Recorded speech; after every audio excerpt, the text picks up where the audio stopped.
തദ്ദേശ നിയമസഭാ തെരഞ്ഞെടുപ്പുകൾക്ക് പിന്നാലെ ലോക്സഭാ തെരഞ്ഞെടുപ്പിലും അംഗത്തിനിറങ്ങുകയാണ് ഇത്തവണ 2020. എറണാകുളം ചാലക്കുടി മണ്ഡലങ്ങളിലാണ് 2020 സ്ഥാനാർത്ഥികൾ മത്സരിക്കുന്നത്. ചാലക്കുടി മണ്ഡലത്തിന്റെ രാഷ്ട്രീയ ചിത്രത്തിൽ 2020യുടെ പ്രകടനം നിർണായകമാകും. രാഷ്ട്രീയ പാർട്ടി രൂപീകരണത്തിന് ശേഷം നടന്ന ആദ്യ തെരഞ്ഞെടുപ്പിൽ പഞ്ചായത്ത് ഭരണം പിടിച്ചാണ് 2020 വരവറിയിച്ചത്. 2015 തദ്ദേശ തെരഞ്ഞെടുപ്പിൽ കിഴക്കമ്പലം പഞ്ചായത്ത് കോൺഗ്രസിൽ നിന്ന് പിടിച്ചെടുത്ത് തുടക്കം. കിറ്റക്സിന്റെ കോർപ്പറേറ്റ് സോഷ്യൽ റെസ്പോൺസിബിലിറ്റി പദ്ധതി പ്രകാരം രൂപീകരിച്ച സൊസൈറ്റിയാണ് പിന്നീട് രാഷ്ട്രീയ പാർട്ടിയായത്. CSR ഫണ്ട് ഉപയോഗിച്ച് സബ്സിഡി നിരക്കിൽ നിത്യോപയോഗ സാധനങ്ങൾ നൽകിയതോടെ ജനങ്ങളുടെ വിശ്വാസം പിടിച്ചുപറ്റി.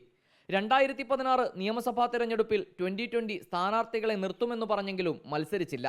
2020 തദ്ദേശ തെരഞ്ഞെടുപ്പിൽ കിഴക്കമ്പലം നിലനിർത്തിയതിനു പുറമെ സമീപ പഞ്ചായത്തുകളായ ഐക്കരനാട്, മഴുവന്നൂർ, കുന്നത്തുനാട് പഞ്ചായത്തുകളിലും 2020 വിജയം നേടി. 2021 നിയമസഭാ തെരഞ്ഞെടുപ്പിൽ 8 മണ്ഡലങ്ങളിൽ 2020 സ്ഥാനാർത്ഥികൾ മത്സരിച്ചു. കുന്നത്തുനാട്ടിൽ 2020 നേടിയ 42,700 വോട്ടുകൾ UDF സിറ്റിംഗ് MLAയുടെ തോൽവിക്ക് കാരണമായി.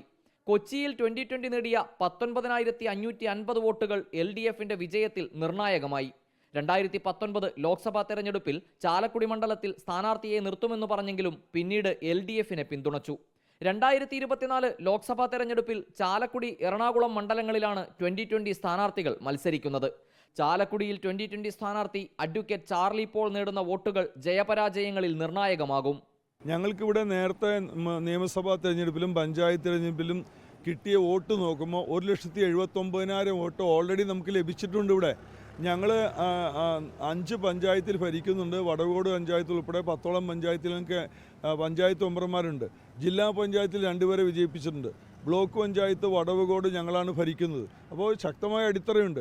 UDF ശക്തി കേന്ദ്രമായ എറണാകുളം മണ്ഡലത്തിൽ അഡ്വക്കേറ്റ് ആന്റണി ജൂഡിയിലൂടെ ശക്തി തെളിയിക്കാനാണ് 2020 ലക്ഷ്യമിടുന്നത്. ഒരു മാറ്റത്തിനായിട്ട് ജനങ്ങൾ ആഗ്രഹിക്കുന്ന ഒരു സമയത്താണ് 2020 പ്രസ്ഥാനം എറണാകുളം പാർലമെന്റിൽ മത്സരിക്കുന്നത്. അപ്പോൾ ജനങ്ങൾ നല്ല സ്വീകരണമാണ് നമുക്ക് നൽകിക്കൊണ്ടിരിക്കുന്നത്. തദ്ദേശ തെരഞ്ഞെടുപ്പിലെ ജനപിന്തുണ ലോക്സഭയിൽ വർദ്ധിപ്പിക്കാൻ കഴിയുമെന്ന ആത്മവിശ്വാസത്തിലാണ് 2020 ഇത്തവണ കളത്തിലിറങ്ങുന്നത്. ചാലക്കുടിയിൽ 2020യുടെ പ്രകടനം നിർണായകമാകുമെന്നതും തീർച്ച. വീഡിയോ ജേർണലിസ്റ്റ് ജിതിൻ ജോസഫിനൊപ്പം reporter Ali Akbar Shah, in reporter, Kochi.